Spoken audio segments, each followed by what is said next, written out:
Em nome do Pai, do Filho e do Espírito Santo. Amém. Hoje vou partilhar convosco um decreto chamado Quam Singulare, do Papa Pio X, que é já santo. Este decreto é da Sagrada Congregação dos Sacramentos. E faz um decreto acerca da primeira comunhão e a primeira confissão. Por que eu estou a partilhar este decreto? Porque eu, ao partilhar convosco as memórias da Irmã Lúcia, que estou a partilhar a primeira memória em que fala sobre a Jacinta, ela já estava com quase 10 anos e ainda não tinha a primeira comunhão. Pelo menos oficialmente, dada pelo pároco, porque na aparição do anjo, o cálice foi dado a Jacinta e a Francisco para beberem. E depois ela tinha uma ansiedade muito grande pelo tal Jesus escondido. E o que era esse Jesus escondido? Era a Eucaristia. Então ela tinha dentro de si um desejo enorme de comungar. E este decreto do Papa Pio X vai de encontro a tantas crianças como a Jacinta que queriam comungar. E por algum motivo, e por decretos anteriores e outras leis que foram sendo feitas, as crianças eram impedidas quase de fazerem a primeira comunhão se não tivessem uma determinada idade. Mas São Pio X percebeu que era urgente que as crianças também se aproximassem da mesa da Eucaristia. Este documento pode ser acessado online no site da Irmandade Nossa Senhora do Carmo. E a única coisa que eu vou alterar aqui à medida que eu vou lendo é a interpretação do nome menino, porque o Papa refere-se a meninos como se fossem crianças, porque na altura, quando se falava em homens, era a mesma coisa que dizer homens e mulheres. Os homens daquela vila ou os homens do mundo. Era um costume que se falava antigamente. E para que possa ter um entendimento mais claro, para que este documento seja lido com esta explicação mais clara, eu vou trocar onde ele vai falar de meninos, apenas porque significa as crianças de ambos os sexos, eu vou colocar crianças.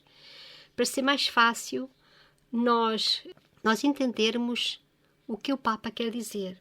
Mas o documento, conforme o original foi colocado, vocês podem acessar pela internet neste site que eu vou colocar na descrição deste vídeo.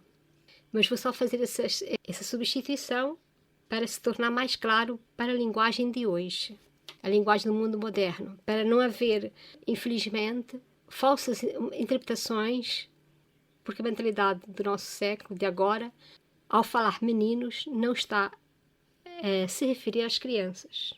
Ainda mais com o termo género, que infelizmente foi cada vez mais abrangendo uma diversidade que naquela altura nem tal existia, pelo menos legalmente. Com essa ressalva, então vou começar a ler este decreto. Número 1. As páginas do Santo Evangelho manifestam às claras o singular amor que Jesus Cristo teve às crianças durante os dias da sua vida mortal. Eram suas delícias estar no meio delas. Costumava impor-lhes as mãos, abraçava-as e abençoava-as. Levou a mal que os seus discípulos as apartassem dele, repreendendo-os com aquelas graves palavras: Deixai que as crianças venham a mim, e não as proibais, pois delas é o reino de Deus. Isto está em Marcos, capítulo 10, versículo 13, 14 e 16.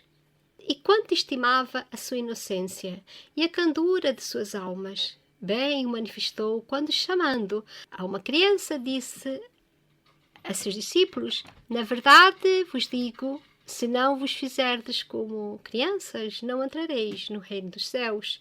Todo aquele que se humilhar como esta criança, este é o maior no reino dos céus. E aquele que receber uma criança tal como estas, em meu nome, a mim é que recebe. Mateus capítulo 18, versículos 3, 4 e 5. Então o Papa começa a colocar passagens do Evangelho que já são bastante conhecidas nossas. E eu de ver que nas traduções mais atuais da Bíblia já não está lá a palavra menino, mas crianças. Deixai vir as minhas crianças. Jesus tinha esse cuidado, porque muitas vezes nós adultos perdemos algo de natural que existe nas crianças, aquela inocência, aquela pureza, que depois o mundo vai tentar macular. E Jesus vem dizer que quem não se humilhar como as crianças, ou seja, as pessoas têm que ser humildes para, diante da fé em Jesus Cristo, não podem ser soberbas, acharem que sabem tudo. Uma criança está sempre preocupada em perguntar por que existe isto, por que existe aquilo. Uma criança é assim, está habituada a tentar saber e medita sobre aquilo que lhe dizem e vai tentando aprender com aquilo que lhe falam. E por isso Jesus disse, se vocês não se fizerem como crianças, não entrareis no reino dos céus. Claro, porque se vocês não forem humildes, capazes de aceitar a vontade de Deus nas vossas vidas, não vão conseguir. Então, vou continuar aqui a leitura do documento, em que há aqui agora um título: A Disciplina da Igreja Primitiva. Número 2.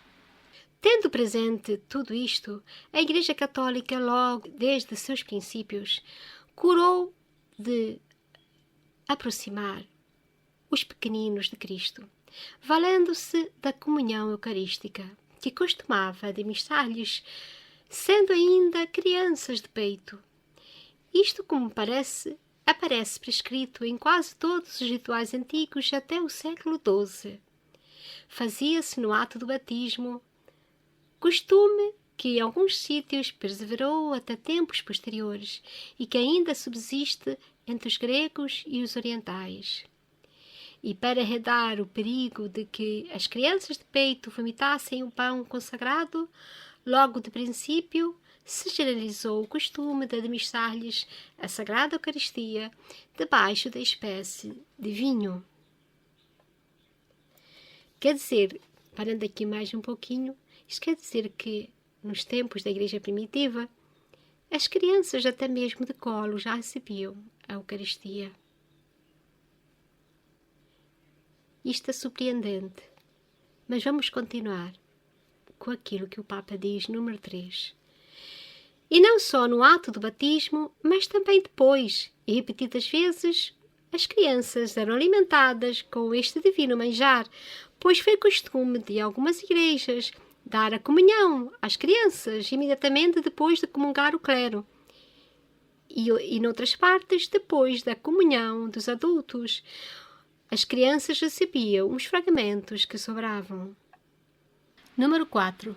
Este costume desapareceu mais tarde na Igreja Latina e as crianças não eram admitidas à Sagrada Mesa enquanto o uso da razão não estivesse de algum modo desperto neles e pudessem ter alguma ideia do augusto sacramento. Esta nova disciplina, já aceita em alguns sínodos particulares, foi confirmada com a ascensão solene do Quarto Concílio Ecumênico de Latrão, no ano de 1215, no célebre Cânon 21, no qual aos fiéis, depois de atingirem a idade da razão, se prescreve a confissão sacramental e a Sagrada Comunhão. Todo e qualquer fiel de um e outro sexo, apenas chegar aos anos da descrição, confesse fielmente todos os seus pecados ao próprio sacerdote, ao menos uma vez no ano, e faça por cumprir a penitência imposta, recebendo com reverência, ao menos na Páscoa, o sacramento da Eucaristia, a não ser que por conselho do próprio sacerdote e por algum motivo razoável, haja de se abster desta comunhão por algum tempo. Número 5. O Concílio de Trento, sessão 21, da Comunione, sem de modo algum reprovar a antiga disciplina que era administrar a Eucaristia às crianças, antes da idade da razão, confirmou o decreto de Latrão e anatemizou os partidários da opinião contrária. Se alguém negar que os cristãos dos dois sexos, todos e cada um, chegados à idade de discrição, são obrigados a comungar a cada ano, pelo menos na Páscoa, consoante o preceito de nossa Santa Amada Igreja, seja anátema. Isto foi na secção 13 de Eucaristia, cânon 9. Ou seja, é obrigatório que, pelo menos, uma vez a cada ano, comunguemos e confessamos. E chegados à idade da discrição, depois, mais tarde, no decorrer deste documento, vai ser explicado o que é a idade da discrição. Número 6.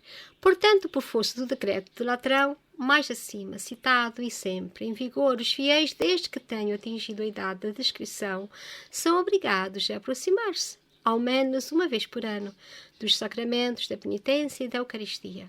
Agora o Papa vai fazer um novo título neste documento, Gravíssimos Abusos, em que ele vai começar a falar porque que na história da Igreja começou-se a impedir, depois desses decretos, o que começou a acontecer e os abusos que, entretanto, foram sendo encontrados por causa dessa comunhão das crianças e da idade que permitia essa comunhão. Ponto 7. Mas na determinação desta idade, da razão ou da discrição, introduziram-se, com o decorrer do tempo, numerosos deploráveis abusos. Uns julgavam que podiam determinar-se duas idades distintas, uma para o sacramento da penitência, outro para receber a Eucaristia. Para a penitência, segundo eles, idade da discrição devia significar aquela em que se pode distinguir o bem do mal e, portanto, pecar. Mas para a Eucaristia, exigia uma idade mais adiantada, em que as crianças pudessem apresentar um conhecimento mais completo da religião e uma disposição de espírito mais amadurecida e ponderada. E assim, consoante a variedade dos usos e das opiniões, a idade da primeira comunhão foi fixada aqui aos 10 ou 12 anos, acolá aos 14. Ou mais ainda, proibindo-se às crianças e aos adolescentes de menos idade a comunhão. Número 8. Este costume, que sob o pretexto de acautelar o respeito devido ao augusto sacramento, afasta dele os fiéis, foi causa de males sem conta.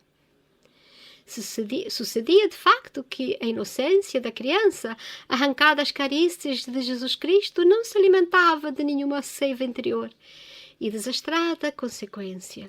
A juventude privada de socorro eficaz e cercada de laços, perdia a sua candura e resvalava no vício antes de ter saboreado os santos mistérios. E ainda que se preparasse a primeira comunhão por uma formação mais séria e uma confissão mais cuidada, o que, aliás, se não faz em toda a parte, sempre há muito para deplorar a perda da inocência batismal, o que talvez se pudesse ter evitado recebendo a Santa Eucaristia em idade mais tenra. Então o Papa está aqui a dizer, vou parar mais um bocado, o Papa está aqui a dizer que, devido a esta vontade da Igreja fazer com que as pessoas só recebessem a comunhão quando tivessem consciência do que estavam a receber, foi cada vez mais adiantando a idade. Alguns diziam que era aos 10 anos, outros diziam aos 11, outros diziam até aos 14, ou 12, ou até mais. Isto fez com que as crianças tivessem cada vez mais dificuldade em ter acesso ao pão de Deus. Quando, na verdade, no início do catolicismo, até as crianças de peito comungavam. E o Papa São Pio X estava preocupado porque, à medida que ia se negando esse pão de Deus, esse pão, a Eucaristia, aos jovens, adolescentes, claro, via-se que cada vez mais a candura, a personalidade deles, sem beber dessa seiva de Deus, desde criança, e estavam mais suscetíveis de cair, mais suscetíveis de vícios, mais suscetíveis de estar sujeita aos males do tempo, porque estas crianças também precisavam da força que vem de Deus na Eucaristia. E talvez, por causa disso, por causa dessa dificuldade que agora, o que se vê hoje em dia, antigamente era a Eucaristia, que só se podia dar depois dos 14 anos, ou dos 12, ou dos 10, quer como pároco também em Fátima, também dizia que só a partir dos 10 anos é que podia comungar. Havia muito essa ideia de que as crianças não deviam comungar, só deviam comungar quando soubesse o catecismo. Mas eu mesma sou um exemplo de alguém que fez a primeira comunhão quando tinha ainda 6 anos. O padre quis que eu respondesse as perguntas da catequese e eu respondia porque eu tinha uma boa memória.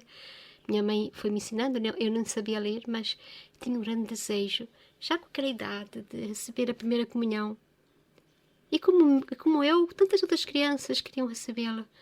E talvez, e damos aqui o exemplo de Jacinta, o desejo dela de receber a primeira comunhão. Já, imagina, não tinha idade, ainda não sabia o catecismo, não podia.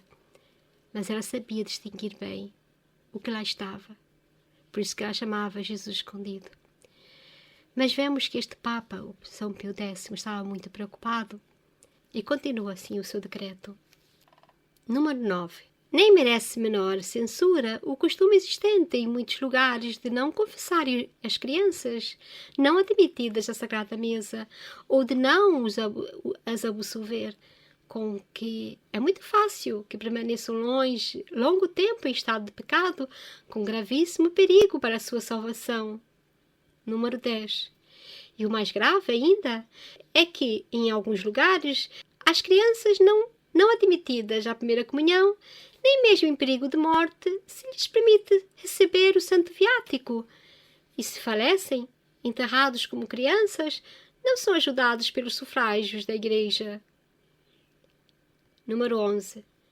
Tais danos ocasionam os que se preocupam mais do que é justo em que a primeira comunhão antecedem preparações extraordinárias, não atentando que essas excessivas preocupações são restos de erros dos jansenistas, que sustentavam que a Santíssima Eucaristia era prémio, não medicina da fragilidade humana. Número 12. Muito ao contrário pensara o Concílio de Trento, que ensina que ele é o antídoto por meio do qual somos livres das culpas cotidianas e preservados dos pecados mortais. Isso está na seção 13 da Eucaristia, desse Concílio de Trento. Doutrina que ainda há pouco foi instantaneamente inculcada pela Sagrada Congregação do Concílio no decreto publicado a 26 de dezembro de 1905, no qual a todos se recomenda a comunhão cotidiana, quer sejam pessoas de uma idade mais adiantada, quer de tenros anos, contanto que satisfaçam as duas condições, estado de graça e intenção reta da vontade. Então, quer dizer, o Papa está aqui a dizer que já por um decreto publicado a 26 de dezembro de 1905, pela Sagrada Congregação do Concílio, já nesse decreto se recomendava que a comunhão fosse dada às pessoas de qualquer idade, até mesmo com poucos anos, desde que tenham essas duas condições, estado de graça e intenção reta de vontade. Penso que a Jacinta tinha essas duas coisas, este estado de graça e essa intenção reta da vontade de querer tomar a Eucaristia. Então já em 26 de dezembro de 1905 já havia este decreto. Não sei porque que os padres ainda continuavam a insistir que as crianças só podiam ser depois de uma certa idade, depois de saber isto e aquilo. Mas o Papa, neste decreto, o Papa São Pio X, vai continuar e vai dizer muito mais. No número 13, nem se vê, na verdade, um motivo justo Porquê? Distribuindo-se antigamente às crianças, ainda mesmo de peito, os restos das sagradas espécies, afora se exige uma preparação extraordinária das crianças que ainda se encontram na condição felicíssima da primeira candura e inocência e que muito carecem daquele alimento místico em razão de tantas ciladas e perigos que as assediam nessa idade. Estes abusos vêm de não terem indicado bem qual seja a idade de descrição, aqueles que marcam uma idade para a penitência, outra para a comunhão. O Concílio de Latrão determina a mesma idade para ambos os sacramentos, identificando a obrigação de receber um e outro. Por conseguinte, assim como para a confissão, a idade de descrição é aquela que se pode distinguir o honesto do que não é, o que se dá quando se adquire algum uso da razão. Assim, para a comunhão, é aquela em que o pão eucarístico se pode distinguir do pão ordinário e que se dá igualmente logo que se tem algum uso da razão. Então o Papa está aqui já a definir o que é a tal idade da descrição. A idade da descrição é quando a criança consegue saber e definir o que é de uma forma honesta e aquilo que não é. Consegue distinguir o bem e o mal. E com relação à comunhão, consegue distinguir que aquilo não é um pão qualquer. Que a Eucaristia não é um pão como os outros que ela come em casa. É um pão, o pão eucarístico distingue-se e é Jesus. E isso Jacinta sabia muito bem. Ela chamava a Eucaristia Jesus escondido. Continuando, o Papa diz no número 14. Assim se entenderam os principais intérpretes do Concílio de Latrão, bem como os que viveram naquela época. E da história da Igreja consta que muitos sínodos e decretos episcopais, já desde o século XII, pouco depois do Concílio de Latrão, admitiam a primeira comunhão às crianças de 7 anos. Temos disso um testemunho da máxima autoridade nas palavras do Dr. de Aquino, São Tomás de Aquino. Quando as crianças começam a ter algum uso da razão, de maneira a poderem sentir devoção a este sacramento, a Eucaristia, então pode administrar-se-lhes o mesmo sacramento. Está isto na Suma Teológica. Este texto é comentado por Ledesma nos seguintes termos. Afirmo, consoante o parecer unânime dos autores, que a todos os que tiveram uso da razão, por muito cedo que o adquiram, se deve administrar a Eucaristia, embora a criança mal saiba o que faz.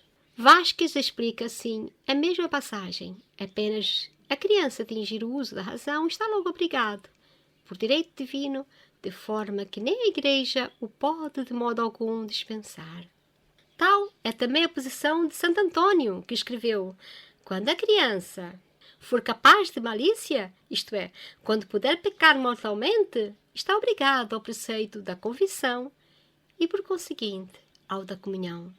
Para a mesma conclusão nos leva o Concílio Tridentino, ao lembrar-nos, na seção 21, que as crianças, antes do uso da razão, nenhuma necessidade e nenhuma obrigação têm de comungar, dar como única razão a de que não podem pecar, visto que diz o Concílio, nessa idade não podem perder a graça de filhos de Deus que receberam, de onde se vê claramente que a ideia do Concílio é que as crianças só necessitam da comunhão e estão a ela obrigados quando pelo pecado podem perder a graça.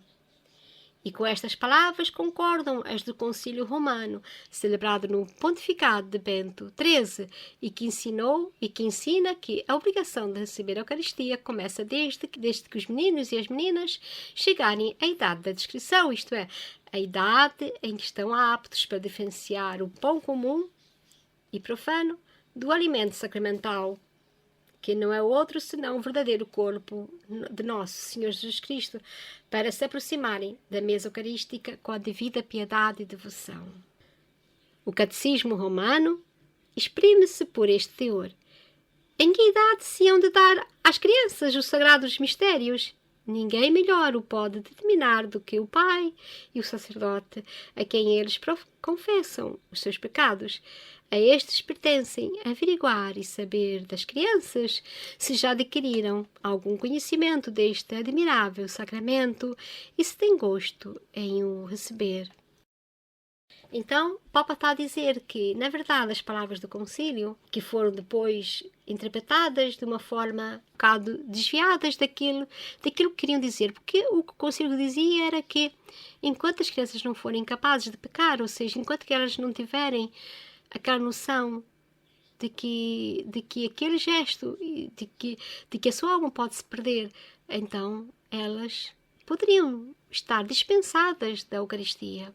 Mas logo que elas tivessem qualquer manifestação de que poderiam de se desviar, ou desde que elas demonstrassem que já sabiam bem o que estavam a fazer, já sabiam distinguir o que era o certo e o que era errado, então elas já estavam no perigo de cair em pecado mortal. Então deve ser logo dado os sacramentos, a confissão e depois a comunhão, para que elas não caiam em pecado mortal mesmo em pequeninos. Então, acaba por ser uma ideia errada achar que uma criança não peca. Atenção que depende de cada idade. Não é? Eu, com 5, 6 anos, tenho um grande amor pela Eucaristia. Para mim, ir à missa era algo que eu estava ali. E não posso dizer agora, neste momento, porquê. Não, mas com aquilo que me acontece hoje em dia, e para mim foi uma graça comungar com tão pouca idade. Eu acho que me ajudou imenso. Foi uma graça que eu recebi, muito grande, que me ajudou neste caminho até agora. Talvez por graça de Deus e pela comunhão que eu recebi tão cedo, sem esperar que eu fizesse 10, 12 anos, que aí já estaria muito, talvez, imagino, talvez até mais perdida, não é? Nas vaidades do mundo. Mas eu, desde criança, foi uma graça ter recebido a Eucaristia. E eu aconselho a todos os pais, se puderem fazer com que as suas crianças, desde cedo, comunguem. Faça a primeira comunhão. É algo muito diferente que acontece connosco. Eu digo isso por minha própria experiência. Eu que sou uma dessas crianças que recebeu a Eucaristia quando tinha 5, 6 anos de idade, por aí. Então agora este decreto vai ter uma conclusão forçosa e necessária, que agora vou ler. Número 15.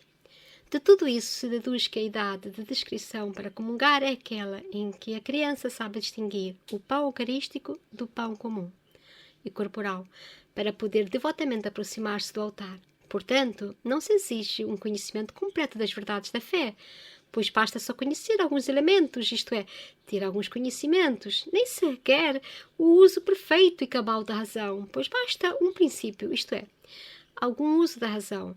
Conseguintemente, protelar para mais tarde a comunhão e determinar a idade mais adiantada para receber, é costume que de todo se deve reprovar, e a Sé Apostólica muitas vezes o condenou. E assim, Pio IX, de feliz recordação em carta do cardeal Antonelli aos bispos da França, datada de 12 de março de 1866, reprovou severamente a praxe introduzida em várias dioceses de deferir a primeira comunhão para idade prefixa, mais adiantada. Da mesma sorte, a Sagrada Congregação do Concílio, a 15 de março de 1851, corrigiu um capítulo do Concílio Provincial de Rouen, que proibia dar a comunhão às crianças antes dos 12 anos. E também assim procedeu esta Sagrada Congregação da Disciplina dos Sacramentos na causa de Estrasburgo, em 25 de março de 1910, na qual, perguntando-se se podiam ou não admitir-se a Sagrada Comunhão às crianças de 12 e 14 anos, respondeu: os meninos e as meninas, logo que chegarem aos anos da discrição ou uso da razão, devem ser admitidos à Sagrada Mesa. Então, isto quer dizer que já por vários anos e já por décadas, A igreja, naquela altura, estava preocupada porque é que os párrocos queriam tanto. Estavam ali as crianças a esperar 12, 14 anos para receber a comunhão. Isto cada vez... É que agora, isto que aconteceu na primeira comunhão, agora está a acontecer com o batismo. As pessoas às vezes esperam que as crianças tenham, algumas até esperam que a criança tenha o uso da razão para receber o batismo. Quando isto não... É muito errado. Até biblicamente é errado. Porque quando os apóstolos batizavam as famílias inteiras. E as famílias inteiras incluíam as crianças. Incluíam as mulheres e as crianças. Então, até biblicamente é errado negar o batismo às crianças e negar também a comunhão. Se elas já têm esse desejo, se elas já sabem distinguir o bem do mal, mesmo para que elas possam, desde pequenas, já se confessarem, para começarem a ter uma direção espiritual, para não deixarem que o mundo as inundem com suas ideias e assim possam desde cedo conseguir essas armas espirituais para lutar espiritualmente. Ainda bem que a igreja já estava atenta a isso, mas infelizmente alguns párocos, algumas paróquias, ainda continuava-se esse uso de não deixar as crianças fazerem a primeira comunhão. Eu acho que as crianças, os 3 pastorinhos, foram um grande sinal para Portugal, porque 3 crianças, eu cada vez mais acabo por perceber porque é que a Nossa Senhora escolheu 3 crianças. Ela realmente queria também dizer que até as crianças também podem receber a primeira comunhão. Aliás, quando o anjo levou a comunhão para as 3 crianças, naquela terceira aparição do anjo aos 3 pastorinhos antes da Nossa Senhora aparecer-lhes, isto já foi talvez um grande ensinamento, um grande sinal que Nossa Senhora queria dar à humanidade através dos 3 pastorinhos. Mas vamos continuar então com o decreto do Papa São Pio X, em que o título agora Normas a seguir, no número 16. O que tudo visto e seriamente ponderado, esta sagrada congregação da disciplina dos sacramentos, reunida em Assembleia Geral em 15 de julho de 1910, para acabar de todo com os mencionados abusos e para que os meninos, desde a mais tenra idade, se abracem com Jesus Cristo e vivam da sua vida nele, encontrem preservação contra os perigos da corrupção, julgou oportuno estabelecer a seguinte norma para ser seguida em toda parte acerca da primeira comunhão. Número 1. A idade da descrição para a comunhão é aquela em que a criança começa a raciocinar, isto é, pelos 7 anos, mais ou menos. Então começa a obrigação de satisfazer a ambos os preceitos da confissão e comunhão. Número 2. Para a primeira confissão e primeira comunhão, não é necessário um pleno e perfeito conhecimento da doutrina cristã. A criança irá depois, gradualmente, aprendendo todo o catecismo segundo a sua inteligência. Número 3. O conhecimento da religião que se requer na criança para a primeira comunhão é que, segundo o seu desenvolvimento, perceba os mistérios da fé necessários por necessidade de meios, necessitate medi, e distinga o pão eucarístico do pão comum e corpóreo, de sorte que se aproxime da Eucaristia com a devoção própria da sua idade. Número 4. A obrigação do preceito da confissão e comunhão que onera a criança recai principalmente sobre aqueles que o têm ao seu cuidado, isto é, aos pais, ao confessor, aos mestres e ao pároco. Aos pais, porém, ou aos que fazem as suas vezes, e ao confessor, é que pertence admitir uma criança à primeira comunhão. Número 5. Uma vez ou mais no ano, cuidem os párocos de fazer alguma comunhão geral de crianças, chamando a ela não só as crianças que comungam de novo, mas também aquelas que já comungaram pela primeira vez, por consentimento dos pais e do confessor, como dissemos, para umas e outras haja alguns dias de instrução e preparação. Número 6. Os que têm esse cuidado, as crianças devem fazer com que depois da primeira comunhão se cheguem muitas vezes à Sagrada Mesa e, se possível for, todos os dias, conforme o desejo de Jesus Cristo e da Igreja, e que o façam com a devoção própria da sua idade. Lembrem-se, aqueles a quem pertence, do gravíssimo dever que têm de providenciar para que as catequeses públicas assistam as crianças, ou ao menos provejam de algum modo à sua formação religiosa. Número 7. O costume de não admitir a confissão e não absolver as crianças que chegarem ao uso da razão é absolutamente reprovado. Por isso, os ordinários dos lugares cuidem de o extirpar, empregando até os remédios do direito. Número 8. É inteiramente detestável o abuso de não administrar o viático e a extrema-unção às crianças que chegarem ao uso da razão e de sepultá-los à maneira das crianças.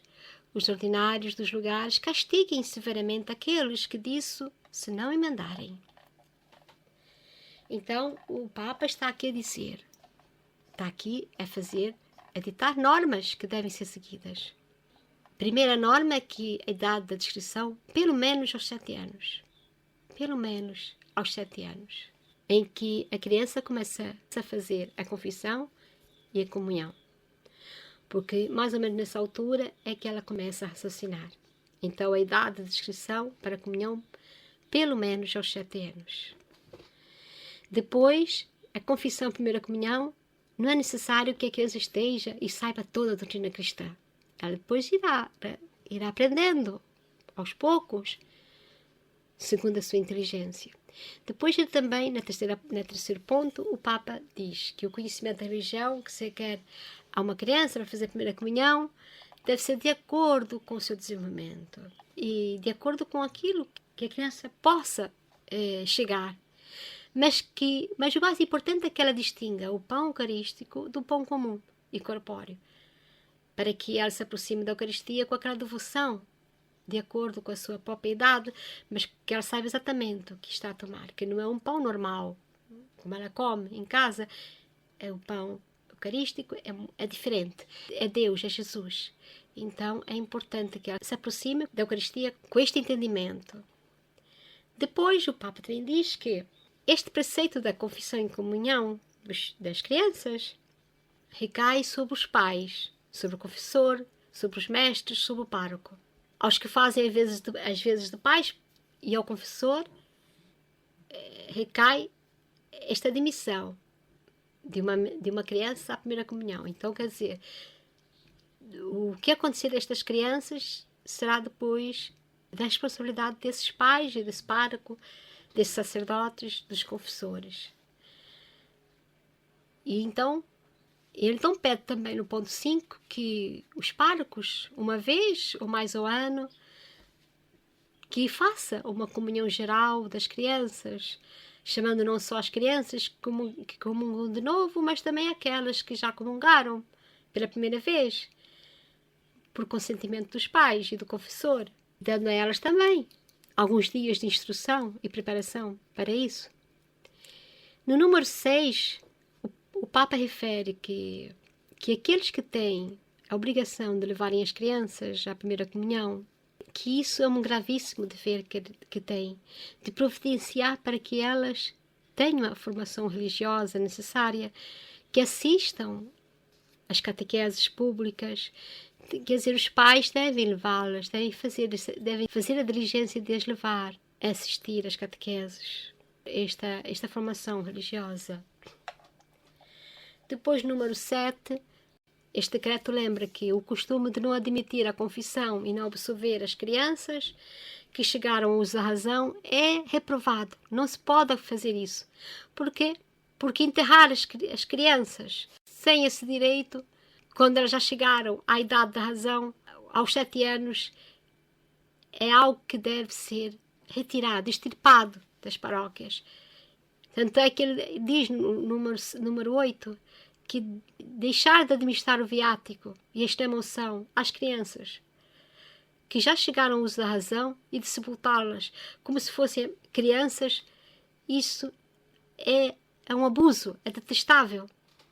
Tem que haver os ordinários dos lugares castiguem severamente aqueles que o fizerem. Não podem. A criança pode ficar... já chegou o uso da razão.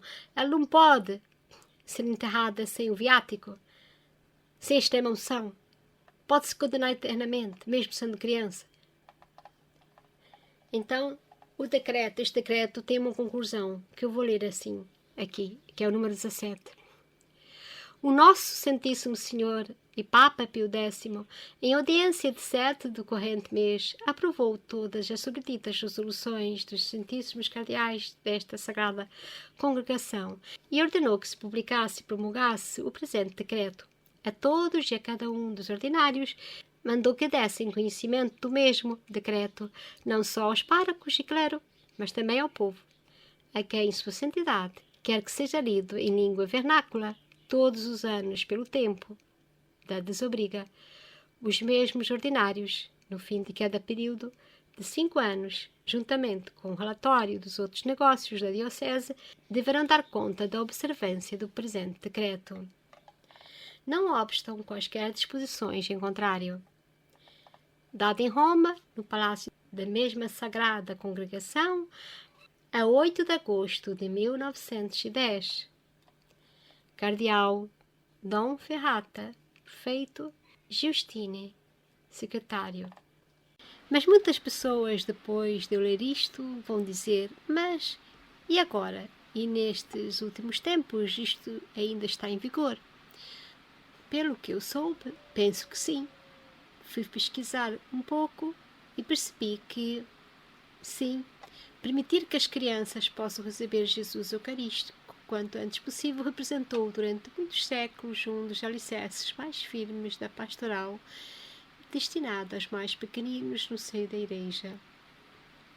Este hábito foi restabelecido por São Pio X na sua época, tendo por isso sido elogiado pelos seus sucessores e ainda mais vezes pelo nosso Santo Padre João Paulo II.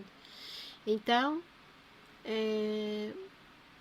isto está no site totustumaria.com.